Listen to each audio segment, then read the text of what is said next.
오늘 제목은 나도 넘어졌다, 나도 넘어졌다입니다. 길을 가다가 혹은 또 집안에서 누구나 넘어질 수 있습니다. 저도 넘어져 봤고 또 목욕탕에서도 한번 넘어져서 크게 다칠 뻔한 적도 있었습니다. 젊은 분들이나 또 연세가 있으신 분들이나 넘어지는 것은 사실 한순간입니다.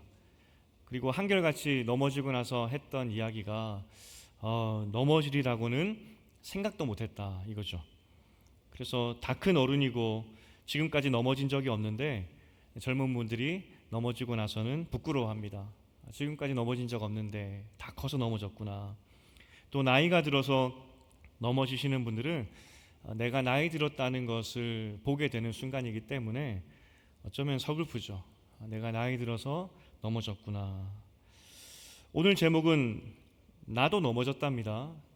모세가 넘어졌다는 그런 의미인데 차라리 길을 가다가 넘어지는 것이 훨씬 나을 뻔했습니다. 길 가다 넘어졌으면 훨씬 나을 뻔했는데 오늘 이 모세의 넘어짐으로 인해서 그냥 무릎 까지고 다친 정도가 아니라 40년간 꿈꾸어왔던 가나안에 들어가지 못하게 됩니다.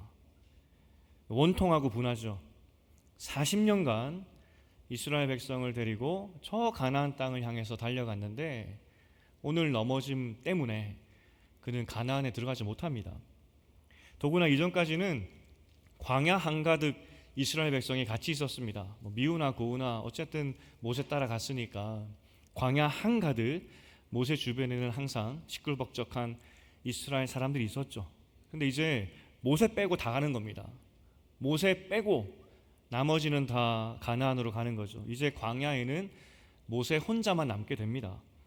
얼마나 고독하고 공허했을까. 40년간 함께 했던 사람들은 다 가는데 나만 남았다. 이걸 어떻게 받아들일 수 있을까 싶죠. 모세가 얼마나 억울했던지 오늘 3장 이야기를 끝으로 4장부터는 하나님 말씀에 대한 해석이 나옵니다. 그러니까 1, 2, 3장은 이스라엘 역사상 있었던 중요한 이야기를 몇 개 뽑아서 역사 이야기로 설교를 했고 4장부터는 이제 말씀을 설명하는 겁니다. 근데 모세가 이스라엘 역사상 있었던 중요한 이야기 중에서 모세 스스로 이야기를 하고 있는 겁니다. 내가 너희 때문에 가나안에 못 가게 되었다. 원통했다는 거죠. 모세가 얼마나 간절했던지 가나안 땅에 들어가기를 원하면서 25절에 구하옵나니 나도 저 아름다운 산과 나무들을 보게 하여 주시옵소서라고 이야기합니다. 한번 보고 싶다고. 40년간 달려왔는데 그리고 하나님의 약속의 땅이 얼마나 아름다운지 내 두 눈으로 보는 것이 내 소원이라고 그걸 이야기하고 있는 겁니다. 더구나 24절에 보니까 하나님의 기적의 사역들이 모세 나를 통해서 시작된 거 아닙니까? 하나님 내가 그동안 열심히 주의 이 기적의 통로로 내가 쓰임 받았는데 이제 내 수고를 봐서라도 들어가게 해주시면 안 되는 겁니까?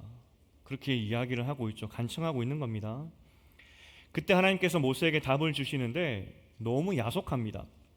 26절에 그만해도 족하니 이 일로 다시 내게 말하지 말라.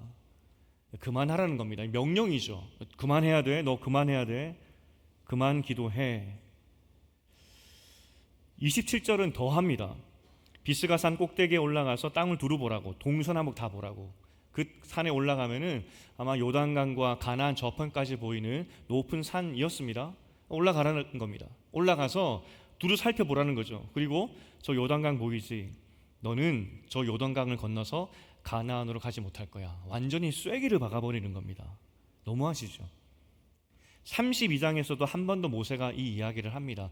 그만큼 너무나 아쉽고 너무나 답답하고 어떤 면에서 원통하다는 겁니다. 내가 가나안을 목전에 두고 가지 못하다니 원통하다는 겁니다. 그런데 오늘 본문에서 26절이 문제입니다. 모세가 마치 이렇게 된 것이 내가 가나안에 들어가지 못하게 된 그 이유가 백성 너희들 때문이다 라고 탓을 돌리는 것처럼 보이기 때문이죠. 26절 상반절을 함께 읽어보겠습니다. 26절 자 시작. 여호와께서 너희 때문에 내게 진노하사 내 말을 듣지 아니하시고 내게 이르시기를. 문자 그대로 해석을 하면 너희 때문에 하나님이 나에게 진노했다는 겁니다. 너희 때문에, 너희들 때문에. 어떤 사건을 우리가 기억하고 있죠? 아시지 않습니까? 광야 40년 차 1월 달에 있었던 이야기였습니다. 무리바 물 사건.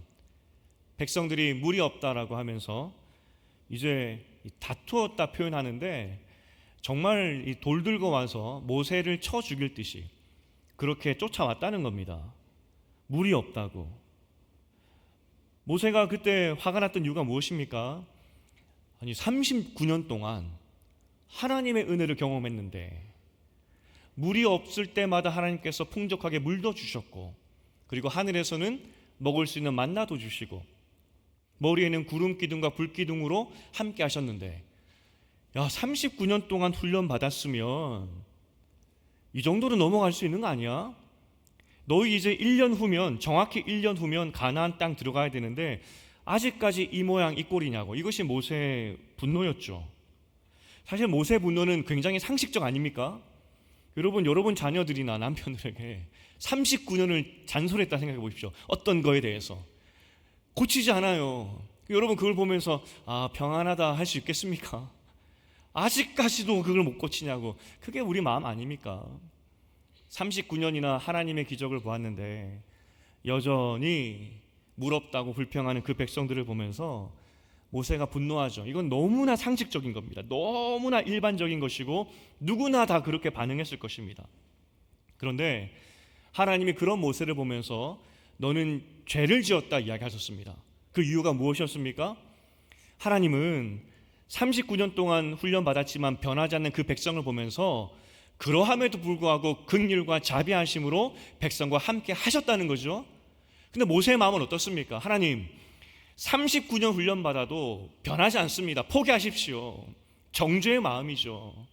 내년이면 가나안 땅 들어가야 되는데 저 백성들 저 모양 저 꼴로 가나안 땅 들어가면은 100% 실패입니다. 이게 모세의 마음 아니었겠습니까? 하나님은 긍휼의 마음이었지만 모세는 정죄의 마음이었다는 겁니다. 하나님께서 모세를 향해서 분노하신 이유는 네가 39년 동안 내가 이스라엘 백성을 어떻게 케어했는지 어떻게 인도했는지 보지 않았느냐. 언제나 반역이었고 언제나 불평불만이었던 그 백성 내가 포기한 적이 있더냐. 내가 그 백성을 가나안으로 데려가 간다고 했는데 네가 지금 물 한 번 때문에 불평하는 저 백성 보면서 어찌 감히 포기하라는 그 말을 그 감정을 가질 수 있느냐. 모세 역시 하나님을 아직 잘 몰랐다는 겁니다. 이 정도 되면 하나님도 포기하겠지.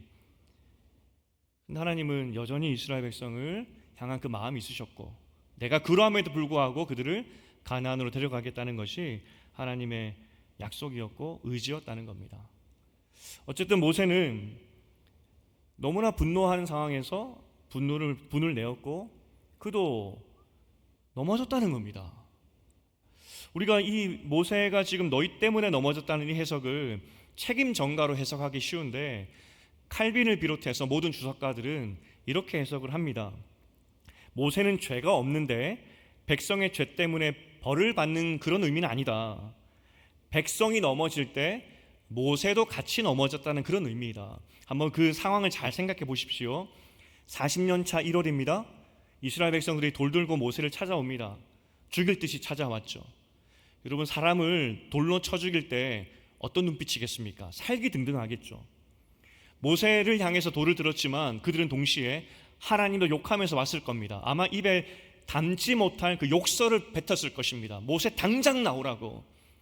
우리를 죽이려고 여기까지 인도했느냐고. 하나님 어디 있냐고. 당장 하나님 불러내라고. 이것이 백성들의 모습이었겠죠. 그 백성들의 모습을 보면서 모세의 마음이 어떻겠습니까? 같이 분을 내는 겁니다. 너희가 39년을 경험하지 못했느냐 하면서 같이 화를 냈다는 겁니다. 모세의 지금 너희 때문에 죄를 받았다, 벌을 받았다는 그 의미는 너희가 넘어질 때 나도 넘어졌다는 겁니다. 이때 모세가 넘어지지 않는 바른 신앙인이었고 바른 리더였다면 이렇게 반응했었어야 됩니다. 백성이 여전히 살기등등하여서 믿음 없이 돌을 들고 찾아왔지만 모세가 정말 하나님을 신뢰했다면 하나님의 약속을 의지했다면 그리고 하나님 마음을 알았다면 백성들이여 기다리라고 내가 기도하겠다고 하나님이 언제 물 안 주신 적이 있냐고 걱정하지 말라고 그리고 물을 줬겠죠. 그런데 모세가 백성들의 분노의 모습을 보면서 자기도 같이 분노해버렸다는 겁니다. 다 넘어졌죠. 오늘 이 말은 백성이 넘어질 때 나도 넘어져서, 그래서 그 넘어짐 때문에 가나안에 가지 못하게 되었다. 그래서 오늘 모세가 마지막 이 역사의 이야기에서 자신의 이야기를 할 때 모세는 정말 겸손하게 이야기하고 있는 겁니다. 너희가 넘어질 때 내가 바로 서 있었어야 되는데, 내가 너희를 깨웠었어야 되는데, 나도 넘어졌다고, 나도 죄인이라고, 나도 약함이 있다고. 여기서 우리가 한 가지 영적인 우리 삶을 돌아보면은 우리는 주변의 것들에 대해서 굉장히 영향을 많이 받습니다. 오늘 은혜를 받아도 또 예배당에 나가는 순간 사람과 또 사람의 모습들 혹은 내 상황 때문에 막 무너지는 것을 보게 됩니다. 한 사람이 무너질 때 사랑방이 무너지는 것을 보게 되기도 하고, 또 한 사람이 무너질 때 교회 전체가 뒤숭숭한 것도 우리는 보게 됩니다. 고린도전서 10장 12절에 이렇게 말씀하고 있습니다. 10장 12절 시작. 그런즉 선줄로 생각하는 자는 넘어질까 조심하라. 우리는 언제든지 넘어질 수 있다는 것입니다. 그래서 조심하라는 거죠. 오늘 모세가 마지막에 자신의 넘어짐으로 인하여서 가나안으로 들어가지 못하는 정말 분통 터지는 그 이야기를 하는 이유가 무엇이겠습니까? 나도 넘어졌다고. 그런데 너희는 넘어지지 말라고. 이제는 넘어지지 말라고. 이제는 분위기나 상황에 흔들리지 말고 이제는 넘어지지 말라고. 나도 넘어질 수 있는데 이제는 넘어지지 말자고. 그것이 모세의 오늘 설교의 메시지라는 것입니다. 성경에는 특별히 광야 40년 차를 굉장히 자세하게 쓰고 있습니다. 광야에서 그동안 39년 동안 어떤 일이 일어났는지 자세히 기록하지 않다가 갑자기 40년 차 1년 동안 있었던 이야기를 성경은 아주 디테일하게 쓰죠. 그런데 그 1년의 이야기를 잘 살펴보면은 이스라엘이 넘어지기도 하고 믿음의 사람으로 바로 서기도 하고 또 넘어지기도 하고, 이것이 1년 안에 계속 반복되는 것을 보게 됩니다. 모세만 넘어진 줄 알았는데 이스라엘도 넘어졌다 일어섰다 넘어졌다 일어섰다는 것을 계속 반복해 보여주죠. 마치 냉탕과 온탕을 왔다 갔다 하듯이. 한번 도표로 보겠습니다. 1년 때 어떤 일이 있었는지. 제가 계속 설교를 설명드렸는데 도표로 정리하면 40년 차 있었던 일이 딱 저겁니다. 40년 차 1월 달에 무리바 사건, 물이 없다고 하나님과 모세를 향해서 다투러 나왔죠. 돌 들고 나왔었습니다. 완전히 넘어졌습니다. 모든 백성이 다 넘어졌었습니다. 모세도. 그리고 5월 혹은 7월 그 사이에 또 한 가지 넘어짐이 있었습니다. 하나님께서 광야로 다시 돌아가라 라고 했더니, 하나님 가나안이 목전인데 이제 들어가면 가나안인데 왜 또 광야입니까? 막 백성들이 분노합니다. 못 갑니다. 그때 불뱀을 보내시고 사람들이 죽게 됩니다. 그리고 놋뱀을 만드셔서 보는 사람마다 다 살게 하시죠. 2번의 넘어짐의 사건이 있었습니다. 이 완전히 넘어짐의 사건이 이스라엘 백성에게는 어떤 의미가 되었는지 잘 모르겠지만 완전히 그 뒤에 사람들이 바뀌어버립니다. 우리가 지난주에 보았지만 7월부터 10월 혹은 6월부터 10월 동안 4, 5개월 동안 전쟁을 하기 시작하는데, 그 전쟁의 대상이 누구였습니까? 요단 동편의 강한 나라였습니다. 심지어 한 명의 왕은 가로 세로 4m, 1.8m 철로 만든 그 침상을 썼던 거인족이었습니다. 그런데 이스라엘 백성이 그 두 나라를 이겨버립니다. 어떻게 이겼는지 모르겠지만 정말 이겨버립니다. 놀랍지 않습니까? 믿음의 사람으로 완전히 바뀌었다는 겁니다. 이것이 세 번째 7월부터 10월까지 있었던 전쟁의 이야기입니다. 그런데 며칠인지 모르겠지만 한두 주 차이에 같은 10월 마지막 달에 기가 막힌 일이 하나 있었습니다. 한번 지도를 보겠습니다. 지도를 보여주시면 요단 동편의 바산과 그 시온 왕, 그 헤스본 왕을 나라를 멸망하고 루벤, 갓, 므낫세 절반의 지파가 동편을 차지하지 않습니까? 근데 저기 동그라미 아래 보시면은 에돔, 모압 그리고 암몬 족속이 있습니다. 거기는 먼 친척이기 때문에 이스라엘에, 그리고 한 500년 전에 하나님께서 저 세 나라의 조상들에게 땅을 약속하셨기 때문에 하나님이 저 세 나라는 가만히 두라고 하셨죠. 그죠? 그래서 가만히 뒀습니다. 그런데 이 세 나라 중에 특별히 모압이라는 나라가 10월 달에 계략을 하나 꾸밉니다. 어떤 계략이었냐? 와, 저 이스라엘이 저 바산과 헤스본을 멸망시키는 거 보니까 우리도 멸망시키겠네, 전쟁하러 오겠네 생각했다는 거죠. 하나님이 저 땅은 저들의 땅이야, 욕심내지 마라고 이야기했지만 모압 사람들은 하나님 믿지 않습니다. 그러니 언제든지 전쟁을 올 수 있을 것이라는 두려움이 있었죠. 그래서 모압 사람들이 어떻게 했느냐, 그 당시 가장 용하다는 발람이라는 주술가를 고용합니다. 그리고 돈 주고 이스라엘을 저주하라.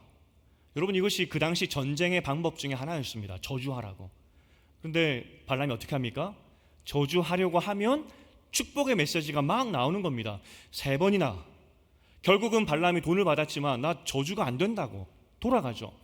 돌아갈 때 발람이 참 용한 사람은 맞습니다. 그가 계책을 하나 알려줍니다. 내가 저주는 못하지만 이스라엘이 망하는 법 하나 알고 있다고. 그들이 하나님을 떠나서 우상 숭배하면 하나님이 그들을 치실 거라고 계책을 알려줍니다. 그것이 민수기 31장 16절에 나옵니다. 한번 읽어보겠습니다. 시작. 보라, 이들이 발람의 꾀를 따라 이스라엘 자손을 부올의 사건에서 여호와 앞에 범죄하게 하여 여호와의 회중 가운데에 연병이 일어나게 하였느니라. 발람이 내어줬던 꾀가 무엇이냐면 그 당시 바알을 섬길 때 우상 숭배 아니겠습니까? 그냥 가서 우상 숭배가 아닙니다. 음행이 같이 따라갑니다. 모압 여인들을 불러다가 이스라엘 남자를 유혹해서 바알을 같이 섬기게 하고 음행하라, 그거였습니다. 그것이 용한 점쟁이 발람이 알려주었던 계책이었습니다. 정말 모압 사람들이 그걸 사용합니다. 이스라엘 남자들이 유혹을 받아서 바알에게 가서 절하고 음행을 하게 됩니다. 그때 연병이 나서 24,000명이 죽게 됩니다. 잘 생각해 보십시오. 바로 10월 달까지 바산과 헤스본이라는 강력한 나라를 싸워서 이겼던 이스라엘 사람들이었습니다. 그리고 그 전쟁 이후에 이 요단 동편의 사람들은 우리가 형제 앞에서 맨 앞에 선봉에 서겠다라고 약속했던 그런 사람들이었습니다. 그런데 불과 며칠, 한두 주가 지나고 나서 모압 여자들에게 꾀임을 받아서 바알에게 가서 음행하며 우상 숭배했던 것이 이스라엘의 사람들이었습니다. 기가 막히지 않습니까? 모세가 고백하죠. 나도 넘어졌다고. 그런데 이스라엘 백성의 역사를 보십시오. 또 넘어졌습니다. 성공한 줄 알았는데, 그렇게 가나안에 넘어가면은 다 될 줄 알았는데, 그 큰 전쟁을 이기고 나서 같은 달에 모압의 꾀임이 넘어가서 우상 숭배했던 것이 이스라엘 모습이었습니다. 사실 모세는 그 누구보다도 넘어짐을 많이 경험했던 사람입니다. 40살에 이집트의 왕자일 때 살인자가 되어서 도망가죠. 완전히 인생이 끝났었습니다. 그래서 저 광야에 들어가서 소망 없이 목자로 살았던 것이 모세 아니었습니까? 80살에 부름 받았죠. 하나님의 거룩한 도구가 되어서 40년 동안 이스라엘을 인도했습니다. 그런데 120살이 되어서 모세도 넘어졌습니다. 이스라엘 백성이 분노할 때 그 모습을 보면서 모세도 같이 분노하면서 화를 내고, 하나님의 거룩한 뜻과 하나님의 그 사랑의 마음이 있었음에도 불구하고 모세도 그거 다 잊어버리고 지금까지 사역을 다 잊어버리고 하나님이 어떻게 하셨는지 다 잊어버리고 같이 넘어졌습니다. 같이 분노하고 같이 싸웠던 것이 모세였습니다. 오늘 설교를 하는 장소에 이름이 나옵니다. 벳부올이라고 되어 있습니다. 벳부올이 어딘지 아십니까? 아까 이야기했던 모압 여성들에게 꾀임 받아서 우상 숭배하다가 24,000명이 죽었던 그 장소입니다. 그 장소에서 모세가 지금 설교하고 있는 겁니다. 한 달 지나고 11월 달에. 어쩌면 그 벳부올에서 24,000명이 죽고 나서 불과 한두 주 지나고, 어쩌면 며칠 지나고 11월이 되어서 설교하고 있는 겁니다. 야, 너희 넘어졌었지. 그 바산왕 옥과 헤스본 왕 시온을 이기고 나서 불과 며칠 만에 또 넘어졌었지. 나도 넘어졌다고. 나도 넘어졌었다고. 그리고 너희가 가나안 땅에 간다면 이제는 다시는 넘어지지 말라고. 다시는 넘어지지 말라고. 나도 넘어졌는데 이제는 넘어지지 말자고. 이것이 모세의 마지막 자신의 이야기를 통한 광야 2세대를 향한 도전이고 겸손한 설교의 내용이었다는 겁니다. 그런데 이 설교가 얼마나 강력했던지, 이 모세의 피에 맺힌 이 설교가 얼마나 힘이 있었던지, 이 설교가 끝나고 나서 70일이 지나고 나서 41년 차 1월 10일에 그들은 요단강을 건넙니다. 강이 범람하여서 여전히 물이 있지만 그 물을 그냥 걸어 들어가는 겁니다. 그리고 여리고성을 돌라고 하셨을 때 단 한 사람도 불평하거나 넘어지는 사람 없이 순종하여서 그 성을 돌게 되죠. 그리고 더 놀라운 것은 요단 동편의 사람들입니다. 4만 명의 군인들이 7년 동안 단 한 번도 거절하지 않고 형제들의 맨 앞에 선봉에 서서 하나님의 싸움을 했던 사람들로 바뀌었다는 겁니다. 오늘 모세가 더 이상 넘어지지 말자는 이 도전 앞에서 이스라엘 백성은 7년 동안 넘어지지 않았다는 겁니다. 우리는 매번 넘어지는 인생이지만 이제는 넘어지지 말자고 했던 이 모세의 이야기가 백성을 7년 동안 깨웠다는 것입니다. 주 안에 우리는 하나님의 자녀가 되었습니다. 그럼에도 넘어질 이유가 참 많죠. 세상을 살다 보니까 넘어지게 만드는 환경들도 너무나 많습니다. 그런데 오늘 모세가 우리에게 이야기합니다. 나도 넘어져 봤는데 하나님 믿고 가라고. 우리 하나님이 함께 하시고 우리 하나님이 그 손으로 붙들고 있으니 이제는 넘어지지 말고 하나님 붙잡고 가라고. 이것이 모세의 도전입니다. 모세 할아버지의 인생 설교죠. 우리에게도 믿음의 선배들이 많이 있습니다. 그리고 믿음의 선배들의 이야기를 들어보십시오. 인생에서 제일 중요한 것이 예수 잘 믿는 것이다 라고는 그런 이야기들을 많이 하십니다. 세상 살아봤는데 제일 중요한 것이 우리 주님 예수 그리스도 십자가의 은혜, 그거밖에 없다고 다 이야기하시죠. 지난주에 예배 마치고 한 집사님께서, 은퇴하신 분께서 자신의 삶을 정리하면서 책을 하나 내셨고 선물을 주셨습니다. 선물을 주셨으니까 저도 봐야 되지 않겠습니까? 목차도 보니까 인생의 시간마다 정리하셨더라고요. 그리고 그 중에 제목이 또 재미있는 것들은 제가 찾아 읽어보고 그랬습니다. 근데 책의 맨 뒤쪽쯤에 있었던 제목이 참 재미있는 하나 시가 있었습니다. 제목이 뭐냐면 약이 나이를 먹는다, 그겁니다. 약이 나이를 먹는다. 어떤 은유적인 것 같은데 약이 나이를 먹는다. 그래서 제목이 재미있어서 제가 펴봤습니다. 그 중에 있던 그 내용을 제가 잠깐 발췌해서 읽어드리겠습니다. 옛적 장모님이 딸네 집에 오실 땐 가방 속에 이름 모를 약들이 그득해서 신기했는데 내가 그 흉내를 내고 있다 그러셨더라고요. 젊었을 때 장모님께서 집에 놀러 오셨을 때 약봉지를 그렇게 가져오셨는데 그거 보면서 신기하다 그랬는데 이제 내가 그 위치에 있다는 겁니다. 여러분, 여기까지 제가 딱 띄워놨는데 무엇이 느껴지십니까?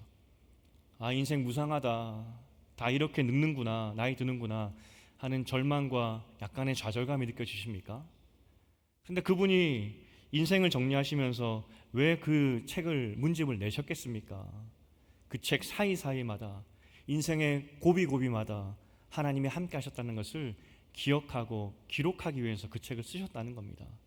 나 비록 약봉지를 달고 사는 나이 많은 인생이 되었지만 그분의 시 가운데 여러 편이 하늘나라에 계신 어머니를 그리는 시가 굉장히 많았습니다.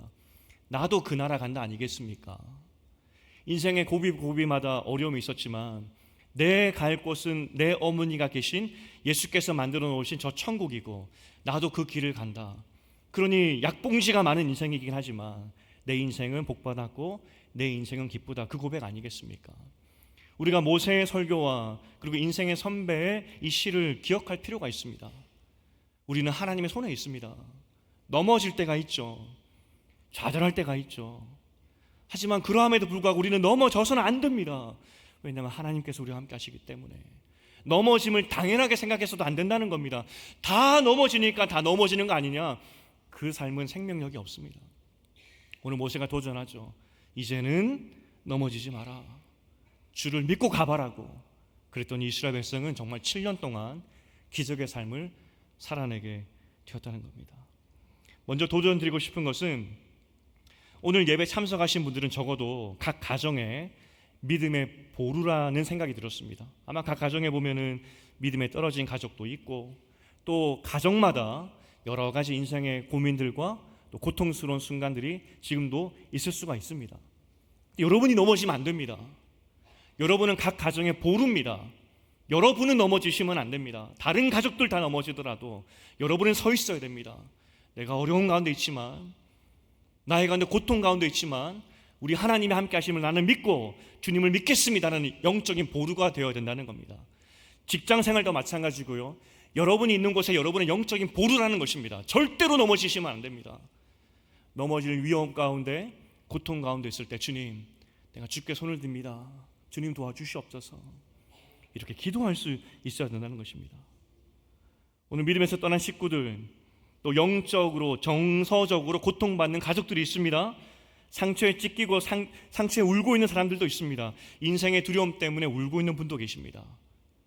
그 소리를 들을 때 여러분 넘어지시면 안 됩니다. 여러분은 살리는 사람이 되어야 한다는 겁니다.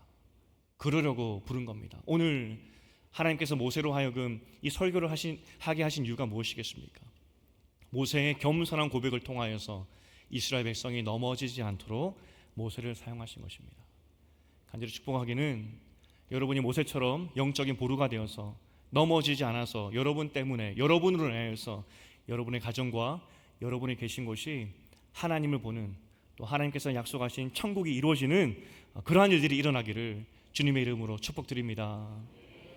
두 번째 적용인데, 넘어지면 안 된다가 첫 번째고요. 두 번째는 모세가 간절히 기도했지만 얻지 못했습니다. 이게 우리에겐 중요하죠. 간절히 원했지만 얻지 못했습니다. 그리고 모세는 얻지 못했지만 그것을 순종합니다. 받아들이죠. 성경에서 이 신학 용어 중에 제가 하나 소개해드리고 싶은 것이 있습니다.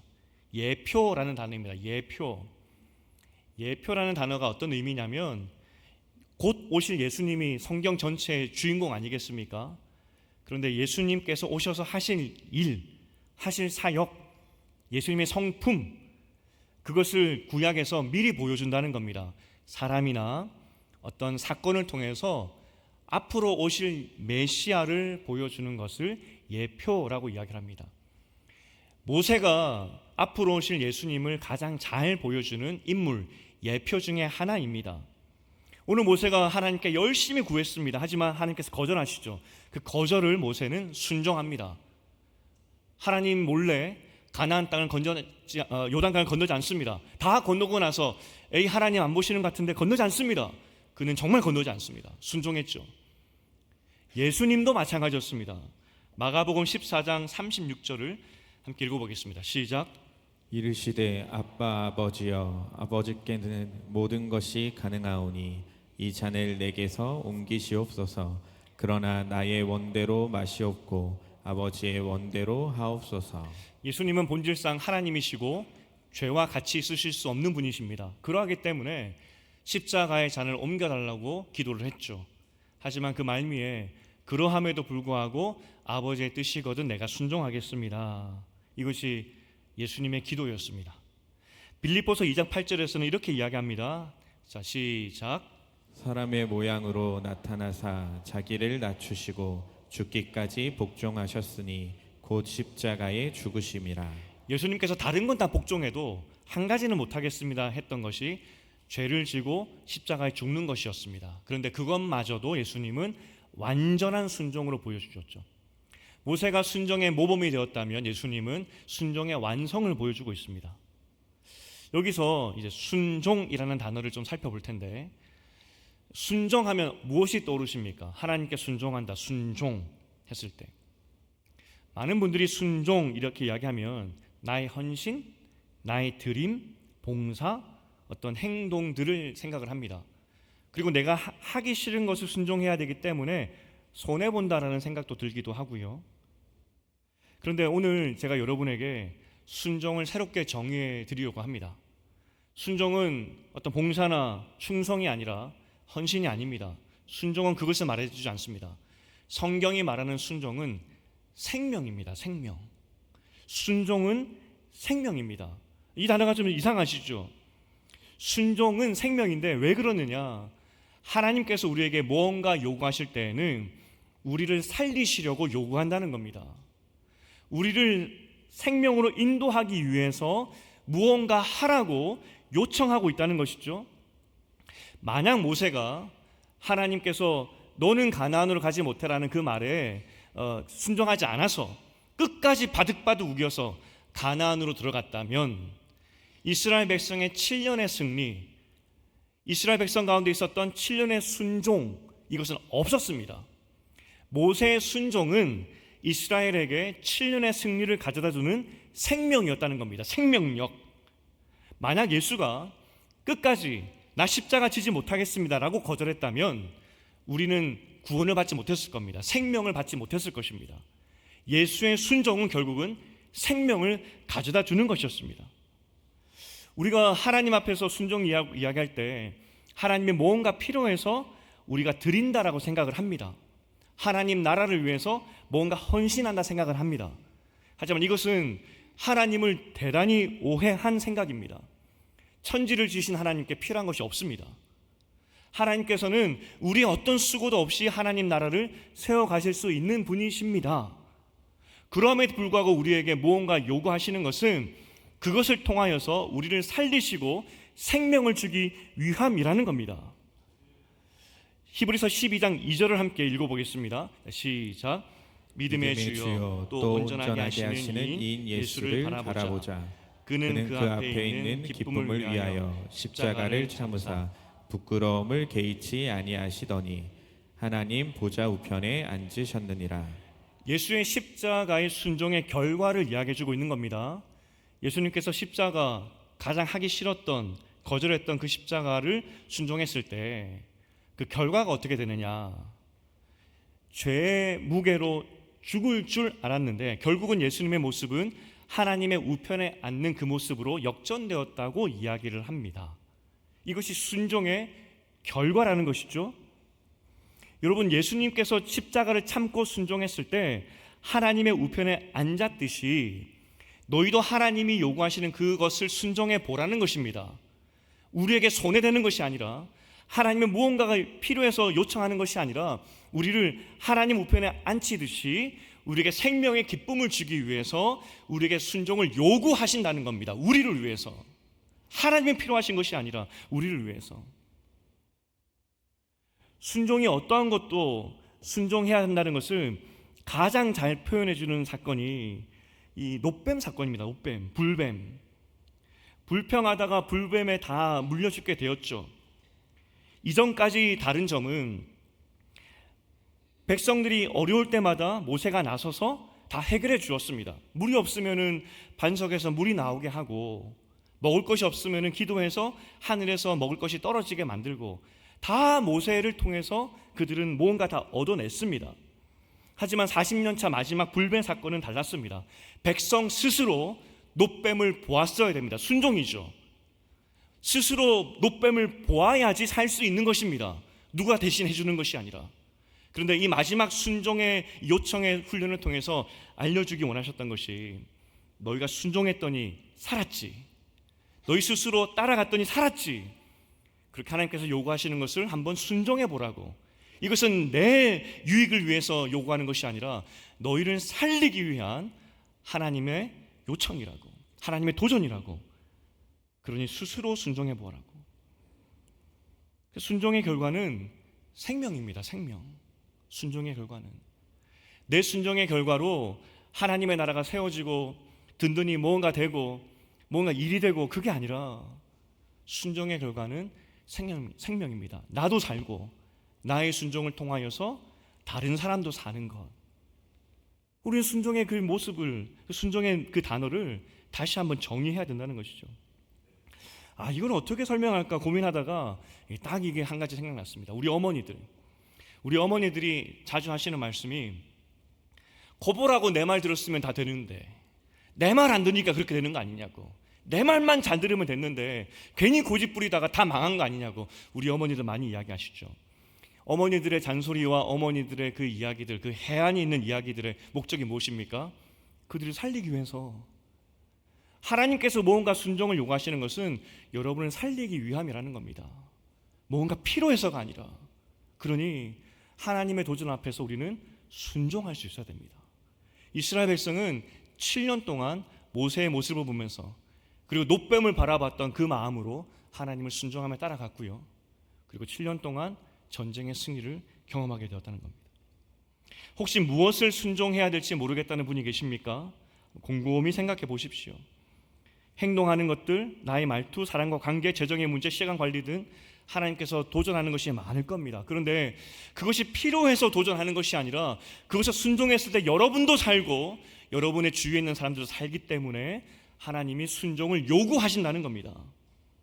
가정에서는 배우자나 자녀에게 내가 옳다고 믿는 방법을 고집하고 싶을 때가 많죠. 이렇게 하라고. 하지만 그 고집을 내려놓고 주의 말씀이 가르치는 그 방식, 인내, 용서, 먼저 사과하는 그런 마음들, 그 순종의 마음이 그 순종을 통하여서 여러분도 살리고 가정도 살린다는 겁니다. 직장에서는 먹고 살기 위해서 일을 하죠. 하지만 왜 이곳에 보내셨는지, 그 뜻을 이루며 살겠습니다라는 그 순종의 마음으로 직장에 가보십시오. 그러면 여러분을 통하여서 여러분도 살고 그 직장도 바뀐다는 겁니다. 교회 공동체 안에서는 더 구체적이죠. 봉사, 섬김, 또 함께하는 마음들, 도전을 주실 것입니다. 하나님의 나라를 생각하면서 다음 세대는 어떻게 세울까 하나님께서 도전을 주실 것입니다. 그런데 한번 순종해 보십시오. 한번 따라가 보십시오. 그런데 그렇게 따라갔더니 나를 통하여서, 우리를 통하여서 생명이 살아나는구나. 예수께서 십자가의 순종을 통하여서 하나님 우편에 앉는 그 영광을 경험하듯이 우리의 순종을 통하여서 하나님의 영광이 임하는 것이구나.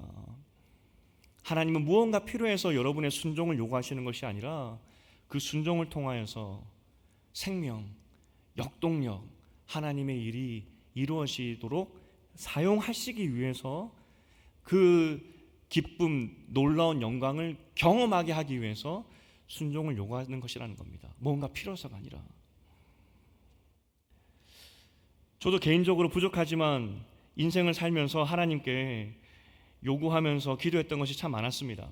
그런데 제대로 하나님께서 속 시원하게 인도하시고 또 응답해 주신 적은 없는 것 같습니다. 그러면서 하나님께서 계속 순종을 요구하시는 것 같아서 참 야속했죠. 아니, 주는 건 없으면서 왜 순종만 요구하시나 하는 생각도 참 많이 했었습니다. 특별히 젊을 때, 혈기가 많을 때에는, 또 인생에 불만이 많을 때에는 목사님들이 인생의 고난을 이야기하고 하나님을 이야기할 때 정말 돌이 있으면 집어 던지고 싶을 때가 참 많았습니다. 당신이 인생의 고난을 아냐고, 고통은 아느냐고, 어떻게 함부로 고통에 대해서 이야기를 하냐고, 막 그런 마음이 들 때가 참 많았습니다. 그러니 순종하는 것이 얼마나 어려웠겠습니까? 나에게 꼭 쥐어짜듯이 뭔가 요구하는 것 같고 하나님이 너무나 야속했었습니다. 그런데 돌이켜보니까, 지나고 보니까 하나님이 항상 옳았습니다. 하나님이 항상 옳았습니다. 나에게 순종을 요구할 때 무언가 필요해서 요구하신 것이 아니라 그렇게 살 때 내가 살기 때문에, 그렇게 했을 때 내가 살고 다른 사람도 살릴 수 있기 때문에 하나님이 나에게 요구하시고 도전도 주시고 했던 것을 이제서 깨닫게 되었다는 겁니다. 하나님이 항상 옳았죠. 그러니 순종하지 않을 이유가 없습니다. 여러분 가정에서, 직장에서, 삶에서, 교회 생활에서 무언가 도전 받으신 것이 있으십니까? 하나님이 여러분도 살리고 여러분을 통하여서 여러분 주변도 살리기 위해서 도전하시는 겁니다.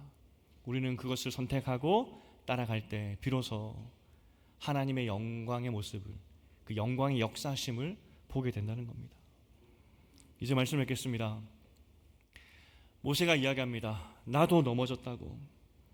너희가 화낼 때, 너희가 분노할 때 내가 중심 잡고 하나님 보라고 말을 했었어야 되는데 나도 똑같은 인간이었다고, 나도 똑같이 화를 냈고 넘어졌다고, 너희는 이제 넘어지지 않았으면 좋겠다고, 넘어지지 말라고 힘맺힌 절규로 이야기합니다. 그리고 모세는 하나님의 말씀에 철저하게 순종합니다. 그리고 그 순종을 통해서 이스라엘 백성은 7년의 기적을 살아내게 되는 겁니다. 오늘 하나님께서 여러분을 각 가정과 교회와 또 일터에 믿음의 사람으로 세우셨습니다.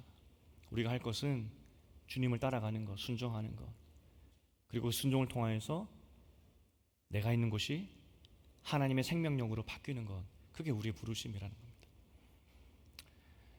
넘어지지 않으시기를 바랍니다. 순종하시기를 바랍니다. 여러분을 통하여서 생명이 살아나기를 주님의 이름으로 축복드립니다.